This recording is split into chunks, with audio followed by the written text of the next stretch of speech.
Timing effects to the session's BPM is a great cumulative effect. It's not too noticeable at first, but the more you do it, with delay, reverb, compression, dynamic EQ, and modulation across multiple tracks, the more the production matches and supports the composition. In this video, let's cover which effects can be timed to the BPM or tempo, some of the nuances of timing different effects, and some of the challenges that you can expect. That said, let's get into how to time every audio effect to the BPM. Let's start simple and cover timing the delay to the BPM. Now, if you already know the basics of timing different effects, please feel free to skip ahead. But timing a delay is about as basic as it gets. Most sync to the session's tempo and let you select various notes. But for the sake of learning some more, let's cover this simple formula. If we take 60,000 and divide it by the session's BPM, the result is 1/4 note in milliseconds. 60,000 is the number of milliseconds in 1 minute, so dividing it by the number of beats in a minute, or the BPM, lets us know how many milliseconds are in one beat. One beat is the same as 1/4 note. So, if the BPM is 120, 60,000 divided by 120 equals 500. So in each beat, or quarter note, we have 500 milliseconds. If I want an eighth note, then I'd divide 500 milliseconds by 2. If I wanted a 16th note, I'd divide 500 milliseconds by 4, and so on. The same works for half and whole notes. I'd multiply 500 milliseconds by 2 to find the value of a half note. I'd multiply 500 milliseconds by 4 to find the value of a whole note. So it's pretty simple. If you want a dotted note, which is a note that's 50% longer than the original note, multiply the value by 1.5. So if I want a dotted quarter note, I'd multiply 500 milliseconds by 1.5, resulting in 750 milliseconds. If I want a triplet, I'll divide by 1.5. A triplet is 66.7%, or 2/3 of the note's original duration. So a quarter note converted into triplets in a 120 BPM session would be 500 milliseconds divided by 1.5, which is 333 milliseconds. And this is everything you need to know to find various divisions of the BPM in milliseconds. And of course, this is a lot more valuable info for processors that don't sync to the BPM or don't offer the various notes as options. It'll get more complex with different processors, but for now, let's listen to these various notes used to delay the signal.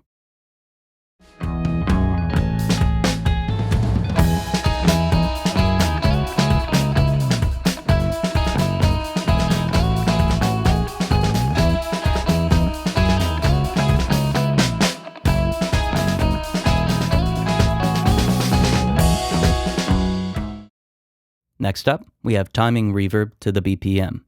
Reverb has some functions that behave like delay, but the primary function, the decay time of the reflections, requires some additional thought. So, the pre-delay is very straightforward. If I want a quarter note, an eighth note, and so on, I'd follow the same formula as delay. For this reason, some reverbs include notes similar to a delay. But the decay time is contingent upon the algorithm used to create the reverb. Now don't get me wrong, the formula we covered will still get you very close to the correct value, but some adjustment is likely needed. For example, say the BPM is still 120 and I want a whole note. That's still 500 milliseconds times 4, or 2 seconds. However, at this point, I need to listen intently to find what works best for the song. If the algorithm includes a lot of reflections early on, but very sparse reflections later in the decay, then it'll likely sound much shorter than 2 seconds. If the track is played by itself, you might be able to hear these reflections at 2 seconds, but in the context of the mix, they'll likely be masked by competing info. That said, you have a couple of options. You can adjust the early to late reflections while listening in the context of the mix and see if you can retain the sound of the reverb that you want while keeping the decay to the BPM. Alternatively, you can adjust the decay time 10 to 20 milliseconds in either direction until it sounds in time with the track.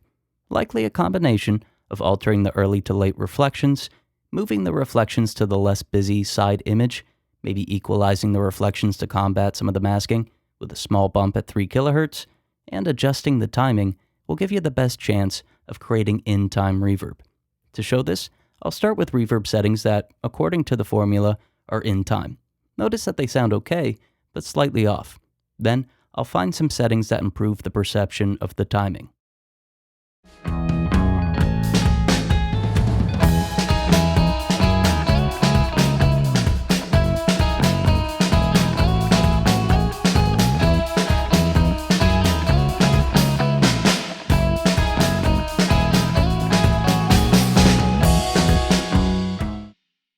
Real quick, Sage Audio is an analog mastering studio. We've been around for 20 years, and mastering with us costs $49 a track. There's a link in the description and an ad at the end of the video if you'd like to learn more. Moving up in difficulty, let's cover timing compression to the BPM.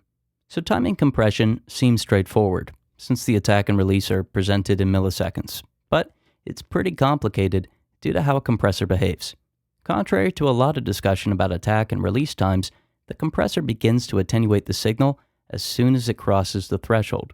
The attack is not how long before compression begins, but how long before the maximum amount of attenuation as determined by the ratio in knee.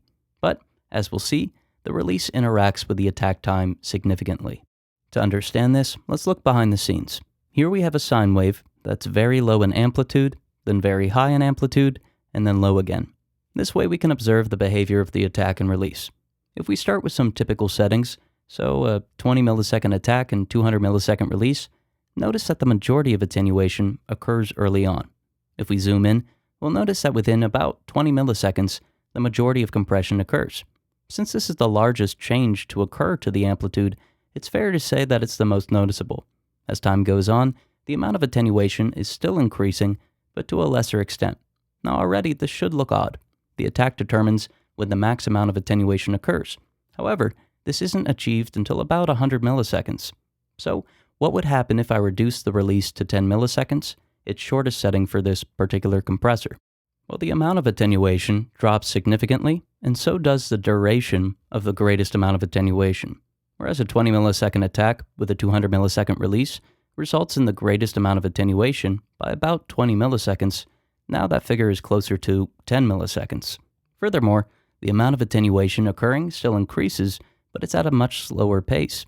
It isn't until about 1 second after crossing the threshold that the maximum amount of attenuation occurs.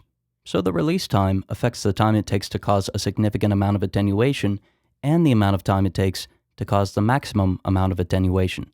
To complicate this even more, various compression algorithms alter this relationship.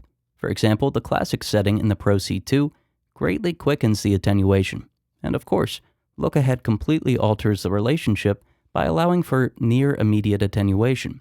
Additional variables such as RMS detection, the frequency of the incoming signal, the addition of distortion to the compressed signal, and likely more, will all influence the perception of the attenuation and release. All this to show the attack and release times of a compressor are very complicated, very interactive, and rarely give an accurate depiction of the compressor's behavior. For this reason, your ears give you the best chance of timing the compression. There's no formula, at least no useful formula, that can include all of the variables and spit out an accurate attack and release time. For some additional help, I'd recommend viewing the attenuation within the compressor. Observe when the signal returns to unity and try to align it with right before the next transient. That said, this is definitely more difficult for sporadic transients like you'd find with vocals. Lastly, something very similar occurs with dynamic EQ. So the same advice I have for compression applies. Your ears are the best shot at timing the compression. So let's listen to compression timed with the original formula that we covered. Notice that it doesn't sound in time with the track. Then I'll introduce different settings that I've tuned while listening intently, and notice that it more closely aligns with the track's BPM.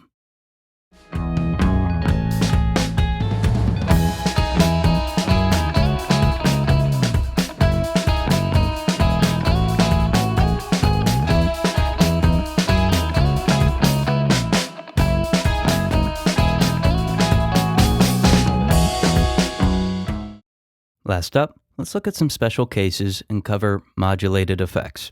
So if you're disappointed by a compressor's lack of control or at least predictability when it comes to timing transients, this should be exciting. With modulated saturation, we can time attenuation much more accurately. Regular saturation, or saturation without modulation, has a very simple effect on transients that cross and fall below the threshold. They're just about immediately attenuated and released respectively, with a little variation between different saturation types. Now, I'm not sure how many saturation plugins offer modulation, but Saturn II includes the envelope generator and envelope follower, both of which can be used to time attenuation with high levels of accuracy. Starting with the simplest option, we have the envelope follower set to its envelope mode. I'll select it, then link it to the drive dial to have its behavior affect saturation. Let's observe a 1 millisecond attack and a 50 millisecond release. Although it's not perfect, the attenuation closely follows the set attack time. Since the saturator clips the waveform, the reduction relies on fewer variables.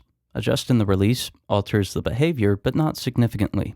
So, if I want the attenuation to occur within a 16th note, again with a BPM of 120, then I'd set the attack to 125 milliseconds. Notice that the attenuation follows this value very closely. If I want a 64th note for the attenuation, then 31.25 milliseconds can be entered in for the attack time. It's not perfect, but it's much more accurate and repeatable than if we were using compression. The transient mode is a bit more interesting. The release plays a more significant role, allowing for a timed transient followed by a timed return to unity. With the quickest release, we'll achieve a less accurate attack time. For example, my 31.25 millisecond attack is now about 23 milliseconds. But if the release is 100 milliseconds and above, the attack is accurate. Regardless of the release's settings, it matches the time set in the plugin. A 50 millisecond release corresponds to about a 50 millisecond return to unity. The envelope generator offers even more possibilities, and it's arguably the most accurate option. Again, say I want a 64th note for my attenuation. I'd set 31.25 milliseconds for the attack. This time though, I can control the slope of the attenuation. If I want the majority of attenuation to occur at exactly 31.25 milliseconds, I could use a negative slope for the attack. So, right at a 64th note, the attenuation occurs. The same could be achieved with the decay and release slopes, all of which act independently from one another and allow for precise control over dynamics, regardless of the incoming frequency. Now, if you use this plugin, you'll get the best results with the clean tape setting. However, the other algorithms are still going to do a pretty good job at following the envelope. If you're more interested in controlling dynamics with a dynamic EQ, then I'd recommend the Shade EQ by UVI. The envelope function works in a very similar way. I'd create it, attach it to the gain of the filter, and then create either a positive or negative depth to expand or compress respectively. The decay affects the length of the transient, the curve value affects when the majority of attenuation or amplification occurs, while delay, attack, and hold affect when the effect takes place and for how long. Due to the accuracy of the envelope, you could use the basic formula to achieve BPM-timed alterations to the dynamics, although admittedly it might take some getting used to and tweaking to achieve a natural sound. So, let's listen to modulated saturation, timed to the BPM with an envelope generator. Notice how the saturation's attenuation and the signal's return to unity occur in time with the performance.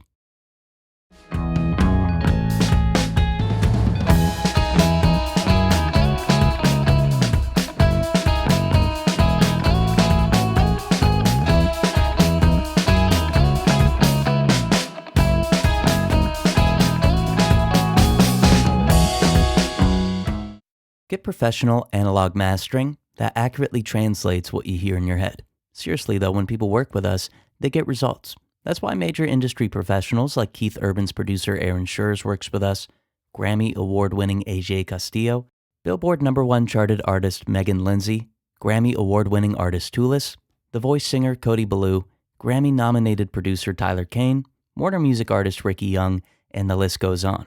Why waste your time creating masters that don't accurately translate what you hear in your head when you could instantly fix a problem by clicking the link in the description and working directly with professionals who have already done what you're trying to do? We've mastered thousands of songs that accurately translate what each client hears in their head, and it'll work for you too. Click the link in the description now and get direct access to us for personalized analog mastering that accurately translates what you hear in your head.